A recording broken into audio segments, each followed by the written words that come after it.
দোকানের মতন mix chowmein আজ বাড়িতে মা তৈরি করলো। প্রথমেই দেখো চাউমিনটা ভালো করে সেদ্ধ করে নিয়েছে, আর একদম হালকাভাবে কিন্তু চাউমিনটা সেদ্ধ করে জল ঝরিয়ে নিয়েছে। চাউমিনের মধ্যে একটু রিফাইন অয়েল মাখিয়ে নিয়েছে যাতে চাউমিনটা লেগে না যায়। তারপরে মাংসটা আগের থেকে ভালো করে ম্যারিনেশন করে রেখে দিয়েছিল। পেঁয়াজ, নুন, হলুদ, জিরের গুঁড়ো, লঙ্কার গুঁড়ো, কাশ্মীরি লঙ্কার গুঁড়ো, টক দই সব কিছু দিয়ে ভালো করে ম্যারিনেশন করে রেখে দিয়েছিল। সেম একই প্রসেসে চিংড়ি মাছটাও ম্যারিনেশন করে রেখে দিয়েছে।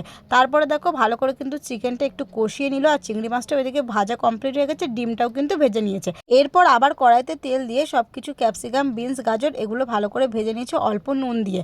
তারপরে দেখো চিকেনটা একদম যখন কষা কষা হয়ে গেছে তখন তার মধ্যে ভেজে রাখা ডিম আর চিংড়ি মাছটা দিয়ে আরেকটু ভালো করে নাড়াচাড়া করে উপর থেকে চাউমিনটা দিয়ে দিয়েছে। তার সঙ্গে ভেজে রাখা সবজিটা উপর থেকে দিয়ে পরিমাণ মতন অল্প চিনি আর এখানে সয়া সস দিয়ে ভালো করে নাড়াচাড়া করে নামিয়ে নিলে কিন্তু রেডি হয়ে যাবে এরকম সুন্দর দোকানের মতন মিক্স চাউমিন।